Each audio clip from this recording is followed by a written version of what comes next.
Queridos irmãos, que possamos estar com o nosso coração tranquilizado por estarmos reunidos em nome de Jesus, certamente ligados ao nosso Mestre, a gente fica pacificado. Nós vamos dar continuidade ao nosso estudo do livro Roteiro, e a lição que nos cabe hoje é a lição número 18, que tem o título de Evangelho e Exclusivismo. Nós vimos que nesse livro, depois de fazer vários comentários sobre diferentes assuntos do homem no planeta Terra, falando do corpo, da realidade espiritual, do próprio planeta como educandário, das religiões, dos desenvolvimentos do conhecimento, da sociedade, ele chega no Evangelho de Jesus. E depois ele então faz vários comentários do Evangelho e alguns temas relacionados que foram sendo modificados pela presença do Evangelho em nossa vida. Então, a lição que a gente tinha lido anteriormente, ele falou sobre Evangelho e trabalho. E hoje, a lição é Evangelho e exclusivismo. Nós vamos ver um pouco do que a gente tem feito com o Evangelho que Jesus nos deixou, não é? Muito interessante essa lição. Começa o Emmanuel dizendo o seguinte: quase todos os santuários religiosos divididos entre si na esfera dogmática, isolam-se indebitamente disputando privilégios e primazias. É curioso isso, né? Começar com essa frase. Jesus veio ter conosco há 2000 anos, com seu exemplo, com atitudes e ensinamentos, ele nos deixou um legado espiritual para sempre. E nós, ainda por dificuldade de entendimento, transformamos esse legado em instrumento de controle uns sobre os outros. Instrumento de poder, instrumento de vaidade, instrumento de orgulho, esquecendo a máxima, não é, a lei áurea que Jesus coloca em todos os seus ensinamentos, que é amar o próximo como a si mesmo, amando a Deus sobre todas as coisas. Então, se a gente aprendesse a amar o próximo como a si mesmo, não faz sentido as religiões que pregam esse ensinamento de Jesus serem exclusivistas, não é? É um desvio da direção mais importante que Jesus nos deixou. Mas vamos ver como é que ele comenta isso. E até mesmo nos círculos da atividade cristã, o espírito de exclusivismo tem dominado grupos de escola desde os primeiros séculos de sua constituição. Em nome do Cristo, muitas vezes a tirania política e o despotismo intelectual organizaram guerras, atearam fogueiras, incentivaram a perseguição e entronizaram a morte. Pretendendo representar o Mestre, que não possuía uma pedra onde repousar a cabeça dolorida, o imperador Focas estabelece o papado em 607 da nossa era, exalçando a vaidade romana. Quer dizer, foi uma atividade, uma atitude que não tinha quase nada de religião. Era mais um impositivo político de interesse do que qualquer outra coisa. Supondo agir na condição de seus defensores, Godofredo de Bulhão e Tancredo de Siracusa organizam em 1096 um exército de 500.000 homens e estimulam conflitos sangrentos combatendo pela reivindicação de terras e relíquias que recordam a divina passagem de Jesus pela terra. Começam aí as cruzadas. Depois nós vamos fazer uma análise disso com a nossa própria participação.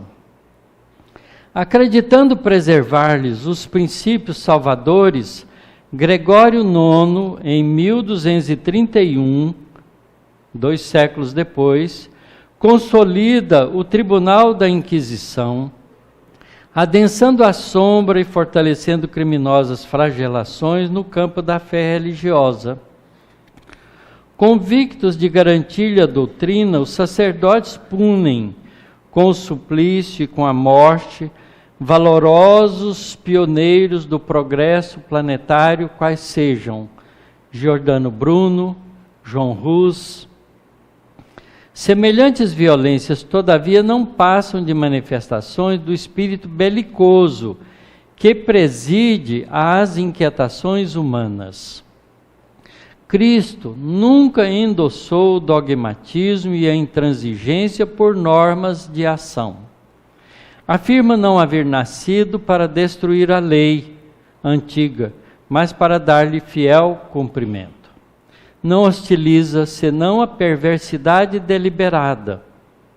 Não guerreia, não condena, não critica, combate o mal socorrendo-lhe as vítimas. Dá-se a todos, ensina com paciência e bondade o caminho real da redenção.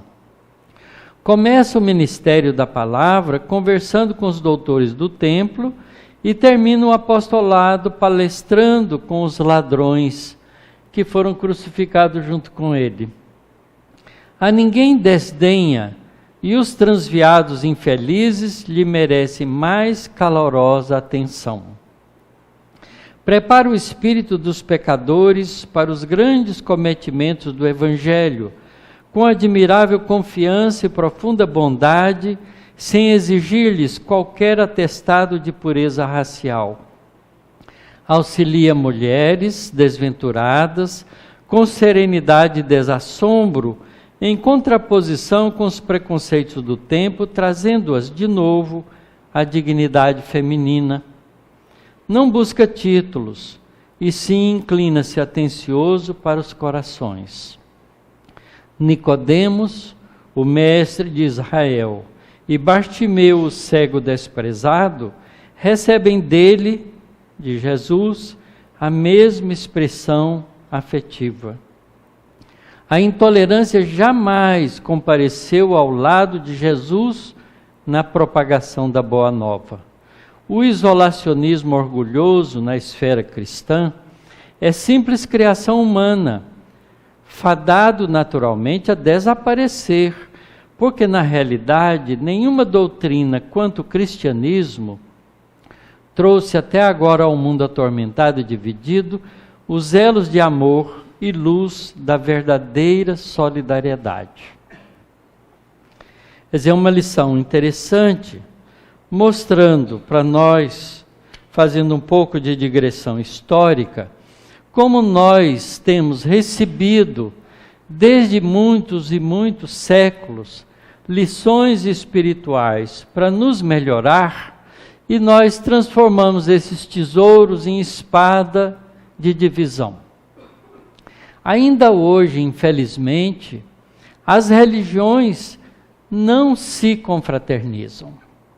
Houve já tentativas várias, inclusive de papas fazendo concílio, tentando organizar um maior entendimento entre as religiões, e isso não frutifica, porque nós ainda não entendemos o verdadeiro significado do que é ser filho do Criador.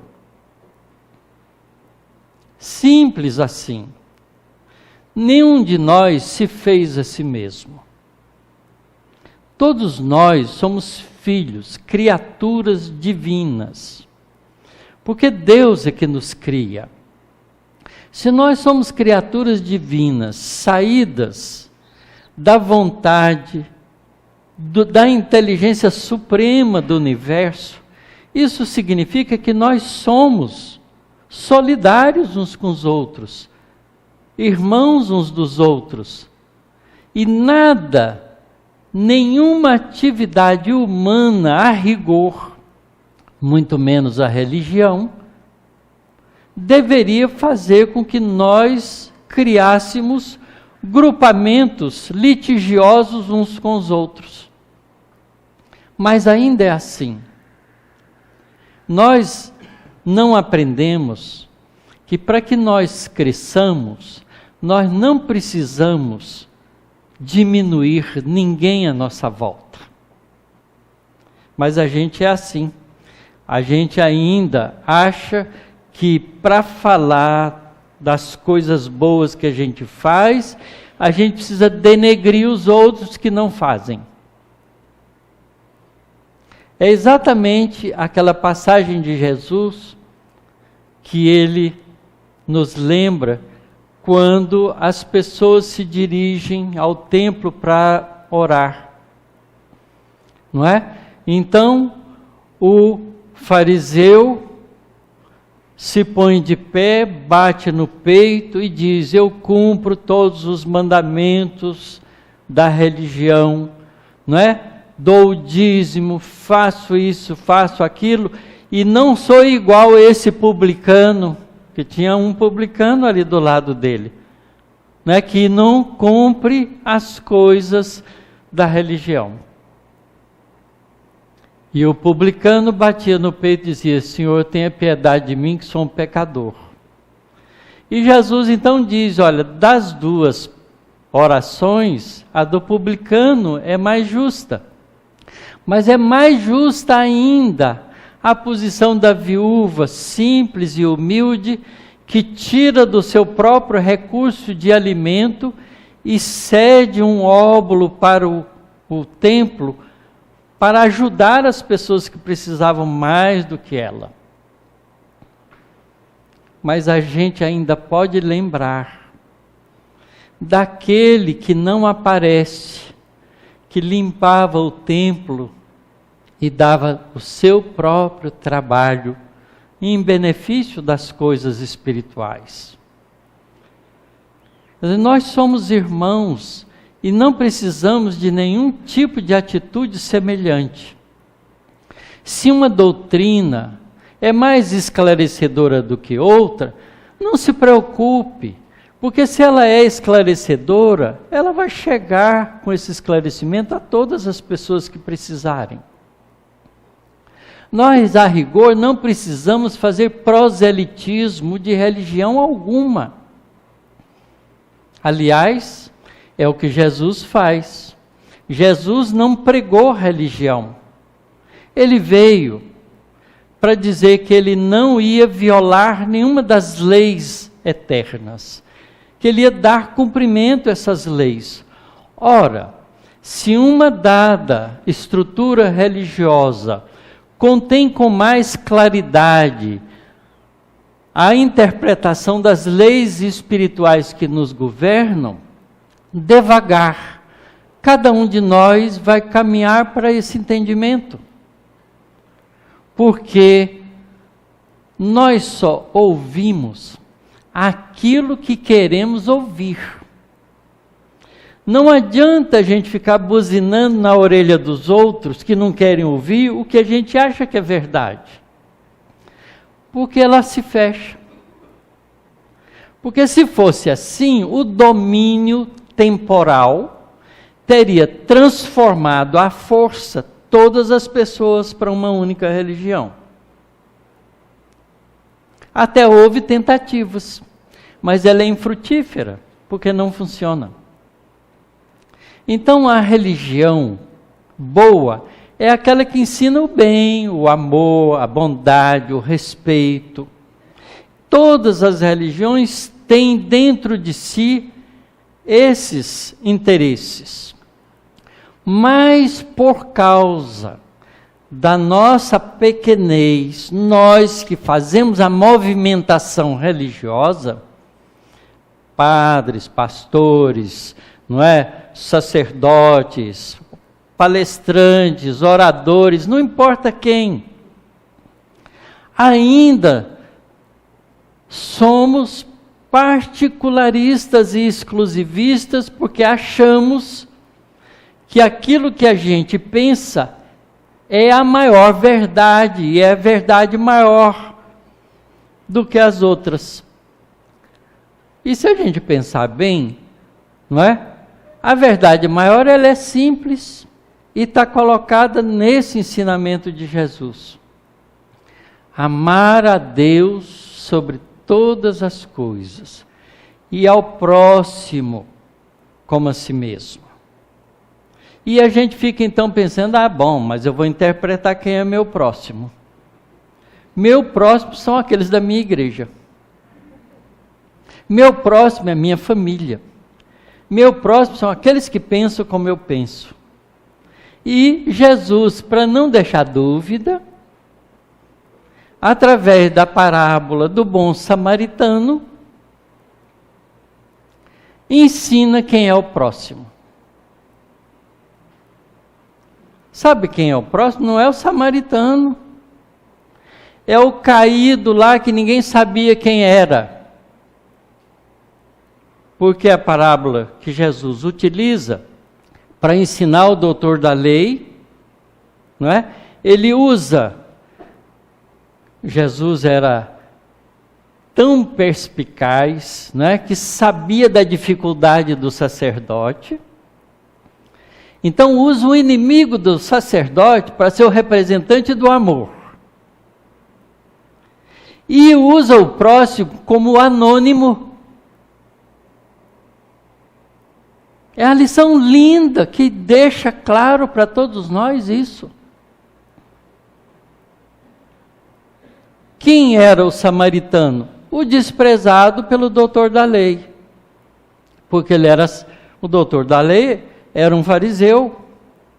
E os fariseus não se davam com os samaritanos, porque os samaritanos não pensavam do mesmo jeito que os fariseus. Os samaritanos só adotavam os 5 livros de Moisés, os 5 primeiros livros da Bíblia. Os outros, eles não se importavam com ele. E o fariseu se importava com toda a Torá, toda a Bíblia, todo o Velho Testamento. E tinha que cumprir todos eles. Então, os samaritanos eram heréticos, eram os heréticos da época. E Jesus então toma de uma historinha tão simples para mostrar para a gente quem é o nosso próximo. Para a gente não ter dúvida e não ficar com particularismos e exclusivismos. E conta, né, que um homem descendo de Jerusalém para Jericó, Jerusalém ficava num lugar mais alto, Jericó num lugar mais baixo, mais ou menos 20 quilômetros, uma cidade da outra. Descendo ele por ali, foi assaltado no caminho por ladrões, porque esse caminho era um caminho especial. Quem ia para Jericó ia para fazer negócios. Então levava dinheiro ou bens para poder fazer negócios em Jericó.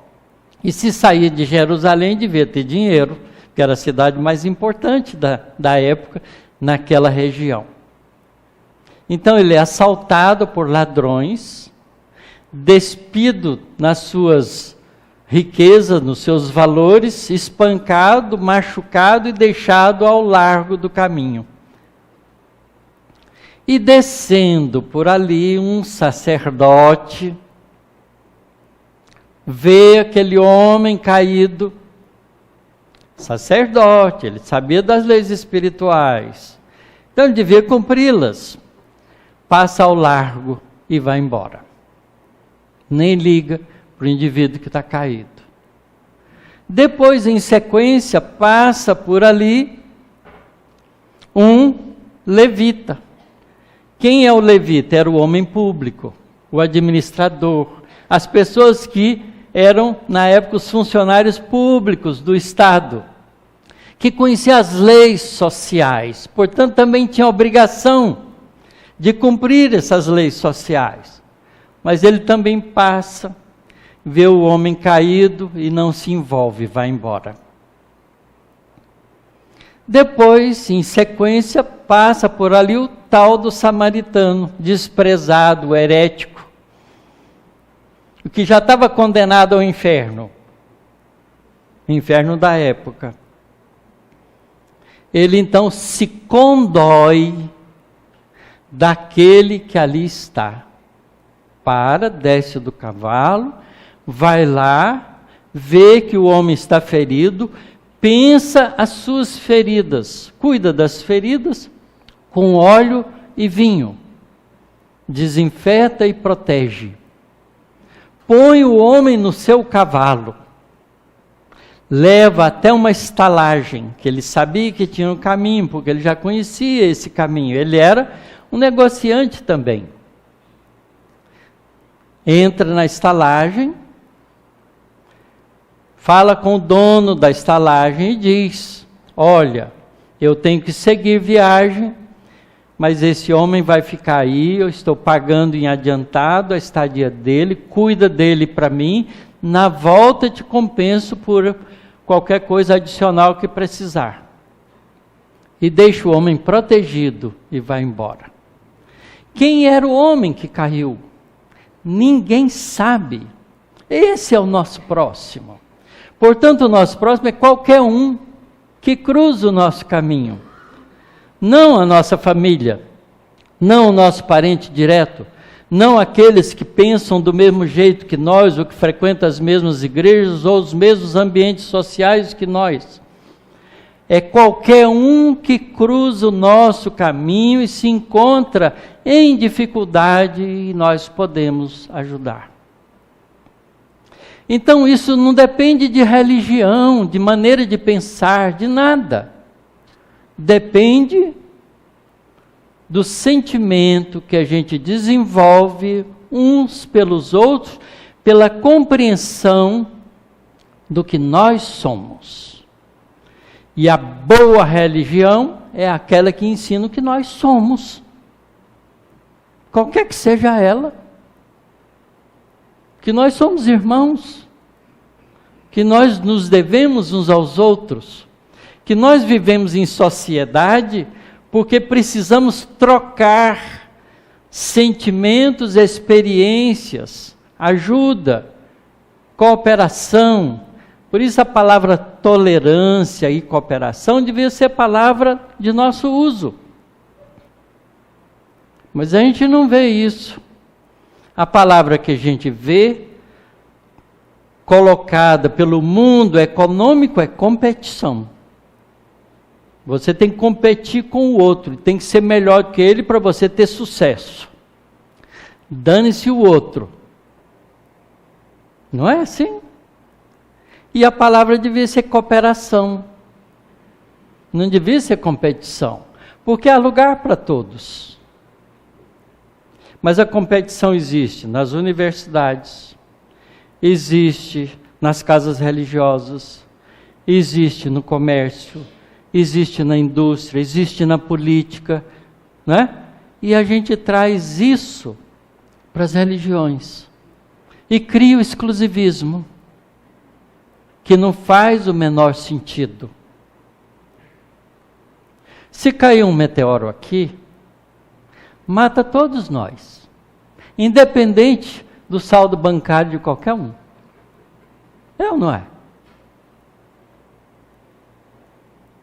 Qual é a diferença entre nós? Sabe, é a mesma diferença entre a goiabeira e o abacateiro, é o fruto. Porque ambas são árvores, ambas têm folhas, flores, raízes, não é? Mas o fruto é diferente, e é isso que nos distingue um do outro, o que a gente faz. E é Jesus que nos ensina isso também. A cada um é dado segundo as suas obras. Conhece-se a árvore pelo fruto. E qual é o fruto do homem? O que ele pensa, o que ele sente e o que ele faz. Esses são os nossos frutos. Não basta ser o que nós fazemos, porque às vezes a gente faz uma coisa para uma pessoa visando um golpe na frente. Então é o que pensa, o que sente e o que faz. E Jesus ensina isso também, quando ele diz: aquele que pensar mal daquela mulher que passa, já adulterou com ela. Então o pensamento é uma ação. E nós somos responsáveis pelo que pensamos. E obviamente a gente veste os nossos pensamentos com o sentimento que a gente tem. E muitas vezes transforma esse pensamento e esse sentimento numa ação inadequada. E nós somos então triplamente responsáveis. Porque usamos toda a nossa capacidade de frutificar para o lado equivocado.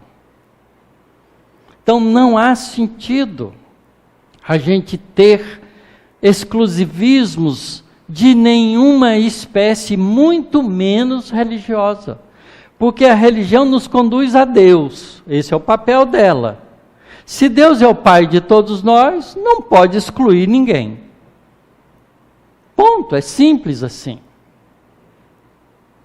Mas a gente não age dessa forma. Por que a gente não age dessa forma? O que a gente deixa crescer dentro da gente que nos contamina a ponto de desrespeitar os nossos semelhantes naquilo que eles acreditam? Mesmo porque nós, sendo espíritas,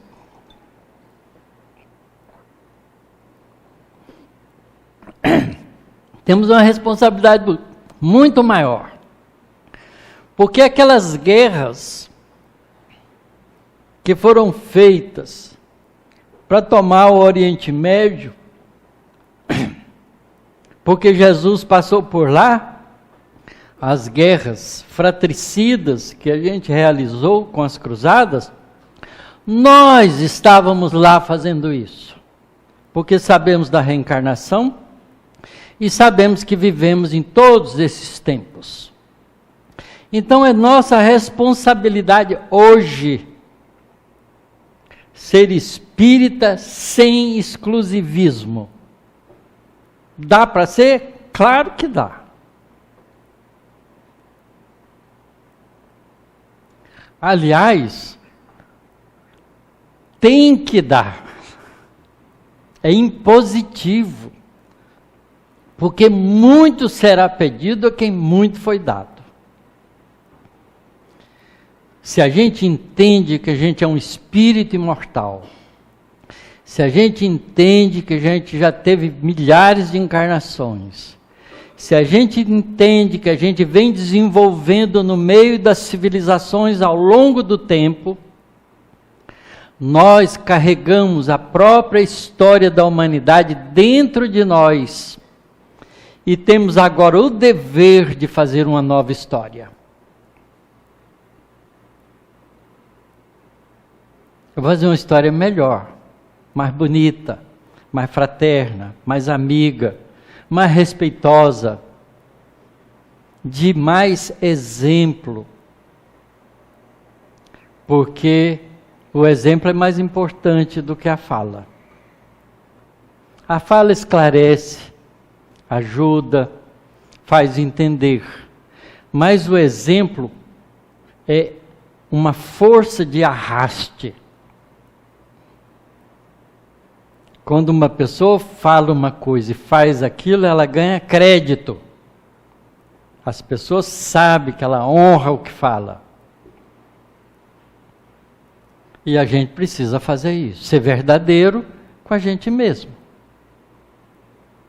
E como a gente tem conhecimento espiritual, a gente sabe que é um espírito imortal, que a vida na Terra, não é simplesmente uma passagem de algumas dezenas de anos entre o nascimento e a morte do corpo físico, para a aquisição de novos valores, que vão ficar gravado, fixado eternamente no espírito que vive essa vida corporal, a gente tem o dever de não ser exclusivista. É difícil, é uma grande responsabilidade, né? Que a gente carrega. Eu digo sempre isso, não é fácil ser espírita, porque cobra da gente uma atitude de valor. E é mais fácil a gente levar a vida um dia atrás do outro sem preocupação nenhuma. Ser os mortos do dia dos mortos, mesmo estando vivo no corpo físico. Não é? Então é uma responsabilidade grande mesmo. Porque a gente tem um entendimento da nossa realidade completa. A gente entende os ensinamentos de Jesus com mais clareza. Quando Jesus deixa o ambiente da cidade, sobe no Monte Tabor junto com Pedro, João e Tiago, e ali em prece, né? Entra em contato com os espíritos que já haviam vivido na terra. Moisés e Elias aparecem ali para eles. Moisés viveu 1.300 anos antes de Jesus. Elias viveu quase 9 séculos antes de Jesus. 900 anos antes de Jesus. Jesus então demonstra nessa atividade dele com os 3 discípulos que a vida continua, que o espírito é imortal. E Moisés e Elias eram homens comuns, que tiveram importância pela projeção do trabalho que realizaram, mas eram homens comuns.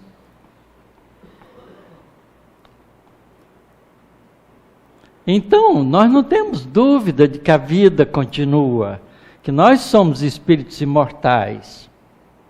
E Jesus aproveita quando desce dessa experiência vivida pelos 3 discípulos, Pedro, João e Tiago, ficam maravilhados. Eles perguntam a Jesus, quem era João Batista? E Jesus então identifica em João Batista o Elias que havia de vir com ele, mostrando que João Batista era a reencarnação de Elias. E quando no Monte Tabor o Elias aparece, João Batista já tinha morrido. Era de volta um espírito livre. E aparece ali para garantir a imortalidade da alma. Não há como não entender. Jesus insiste nisso para Nicodemos. Nicodemos, para a gente ganhar o reino dos céus, é preciso nascer de novo. Nicodemos era doutor da lei, sabia tudo. Pós-graduado em Harvard, da época, né? E ele então se espanta com o que Jesus diz e reclama. Como um velho como eu vai entrar no ventre materno de novo? E Jesus sorri e disse, você que é um doutor da lei, não entende das coisas da terra que eu lhe falo, imagine se eu falar das coisas do céu. Porque ele está falando de coisas da terra, a reencarnação é aqui. O que nasce do Espírito é Espírito, Nicodemos, e o Espírito é como vento, você não sabe de onde vem ou para onde ele vai. Mas o que nasce da carne é carne. Quer dizer, a gente sabe de onde vem a carne, mas não sabe de onde vem o Espírito. Porque vem do mundo espiritual e não sabe quando a gente pega um nenenzinho no colo, a gente nem sabe que espírito está ali. Mas a gente abraça como se fosse o nosso filho, porque a gente deu para ele o corpo. Na verdade, nem deu, ajudou a dar. Porque a natureza, né, já fez o trabalho de acordo com as leis biológicas estabelecidas por Deus. Tudo é estabelecido por Deus. Então a gente tem esse conhecimento, está todo ele nos ensinamentos de Jesus. Para que ser exclusivista?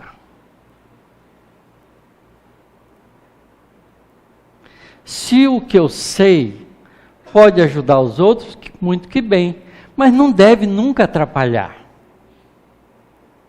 Não é? E o exclusivismo atrapalha, porque ele parte do princípio de que você é melhor do que o outro, porque sabe mais do que ele. Acha que sabe, né? Porque esse é achismo. E a gente é assim, aprende algumas coisas, sobe numa caixinha de fósforo e acha que é o rei do mundo. Porque a gente ainda tem muito orgulho, muita vaidade. O egoísmo ainda domina os nossos sentimentos. E esse é o nosso maior inimigo. É o orgulho, o egoísmo que a gente ainda alimenta dentro de nós. E o exclusivismo é a expressão coletiva desse egoísmo. É a briga que nós estamos vendo com os partidos políticos. Não é? Por causa de quê? Do interesse imediato que está montado em cima do quê? Do egoísmo. Porque todos que estão lá, partido não interessa, estão lá para servir ao povo. E o povo é todo mundo.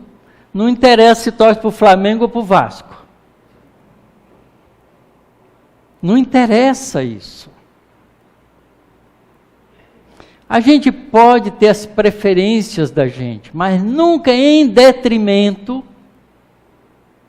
do nosso semelhante.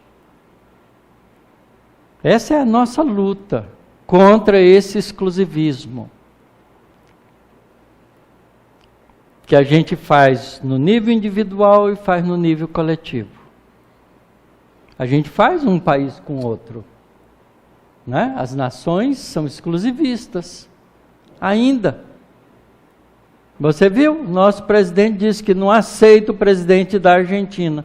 O que chama isso? Exclusivismo. O que nós temos a ver com isso? O povo lá escolheu quem ele quis. E a gente tem que respeitar isso. Não faz sentido a gente estimular esse tipo de ação em nenhum campo da atividade humana. Nenhum campo da atividade humana. Nós somos, de fato, todos irmãos.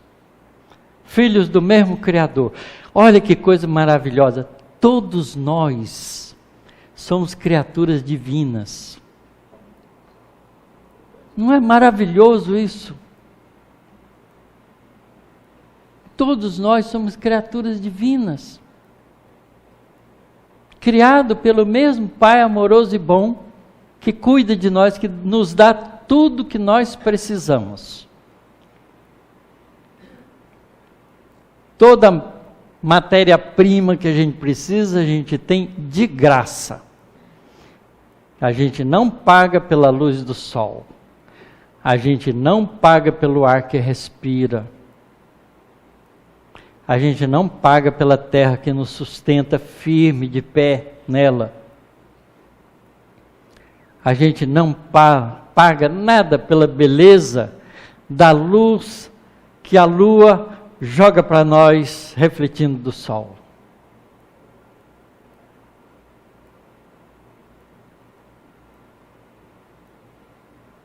Mas a gente resolveu ser dono da terra, cercou de muro a nossa casa e ficou exclusivo.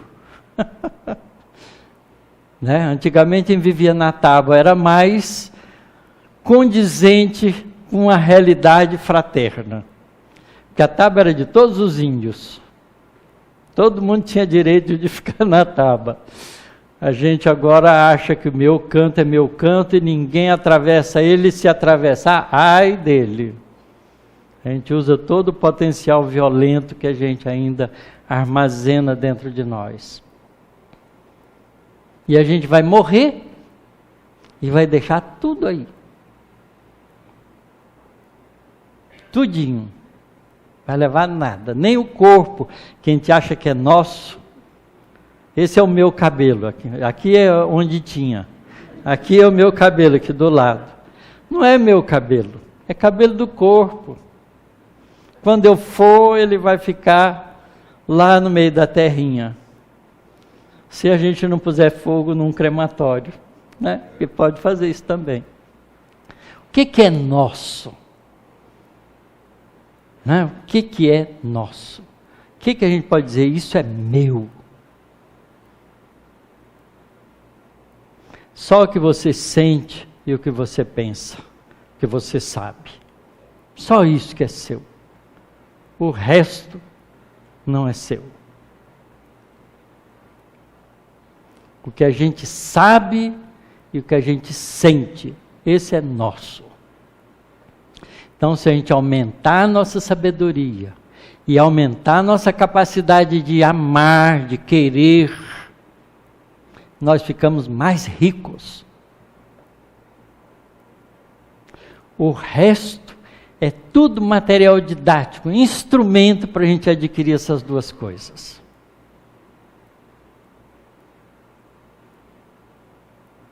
E é tão bom ter conhecimento e sentimento, sabe por quê? Porque ele, quando a gente tem, ele não é nosso, a gente distribui. Não tem jeito de ter amor no coração sem dar ele para os outros. Não tem jeito de conhecer as coisas sem passar adiante. Porque é a nossa alegria.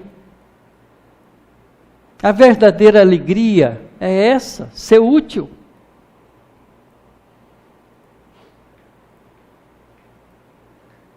O resto é prazer, que passa no momento que você desfruta. Porque dura pouco, você quer ver? Você faz aquele pudim maravilhoso, está lá lindo, você come um pedaço dele e acabou. Você só fica com a lembrança, não é? Se você quiser ficar sentindo o prazer de comer o pudim, você vai morrer empanzinado de pudim, que vai forçar o organismo, ninguém aguenta isso. Então, há uma diferença nesses valores que a gente precisa aprender a buscar na gente. A vida não é uma busca de prazer, mas ela é uma busca de alegria.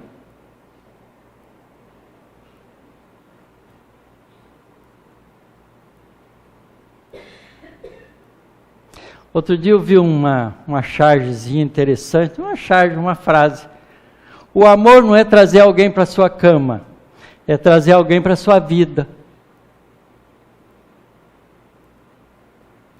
Grande diferença, né? Mas as pessoas confundem amor com trazer para a cama. Primeiro encontro, já vai para a cama. Não entendeu nada do sentimento.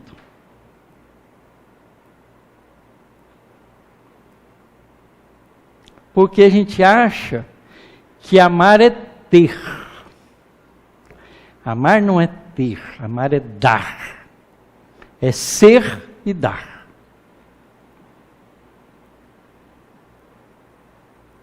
E a gente vai com dificuldade aprendendo isso, mas vai aprender.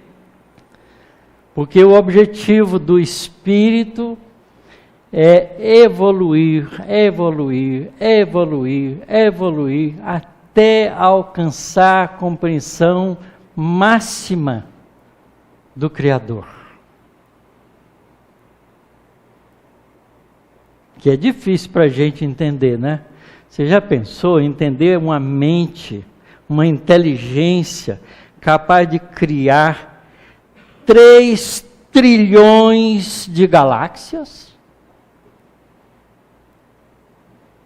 Alguém sabe que número é, que tamanho é 3 trilhões? Sabe quantas estrelas tem em cada galáxia? De 100 a 200 bilhões de estrelas. Multiplica 3 trilhões por 200 bilhões, vocês vão ter uma ideia, já perdeu a ideia porque é grande demais, do número de estrelas que a gente pode observar, porque isso é uma medida humana, a gente não sabe o que vai além da capacidade de observação nossa. Esse é o Criador, a inteligência suprema, que cria tudo isso. E os cientistas ainda falam em universo paralelo. A gente fica maluco, não é?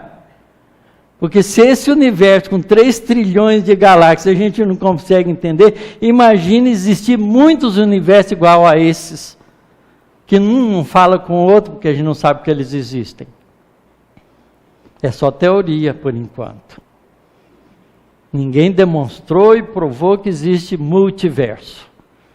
A gente sabe do nosso universo que a gente já está fascinado com ele. Fascinado. Olhar uma noite cheia de estrela é fascinante.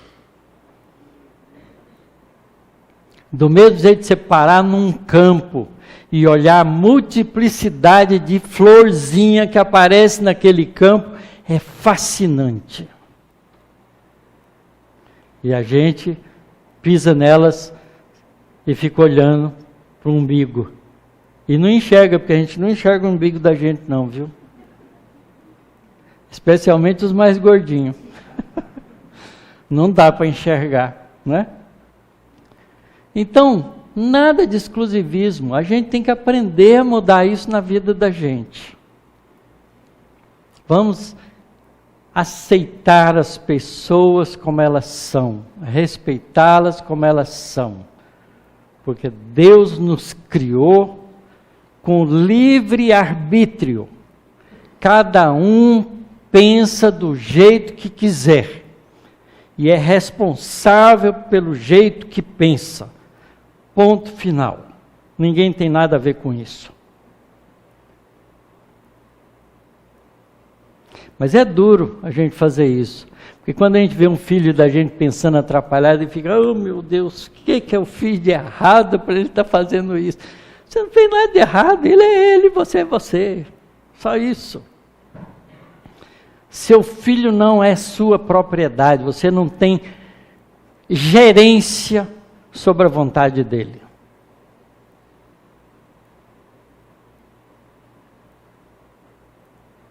É duro isso, né? Dói no coração do pai e da mãe, mais da mãe do que do pai. Mas é assim, porque cada um de nós é um espírito independente. Um indivíduo próprio, com a sua própria história, mesmo que a gente viva interdependente um do outro, mas cada um mantém dentro de si a liberdade de pensar, de querer, de fazer, é um indivíduo próprio, e isso é dádiva divina. Nem Deus tira isso de nós, porque Ele deu porque sabia que era importante. Por que nós vamos nos aventurar a questionar Deus nisso? Né? A gente aprende a ver o filho da gente sofrer, qual é o problema? A gente aprende. E aí começa a pensar em todos os pais e todas as mães que têm filhos sofrendo. Porque a dor do Silva, do Xavier, do Sebastião, do Manuel é a mesma. Quando alguém está com dor, está com dor.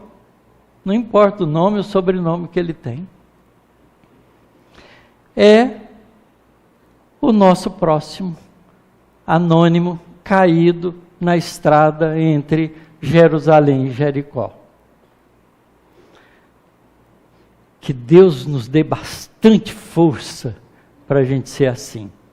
Muito obrigado pela paciência de vocês.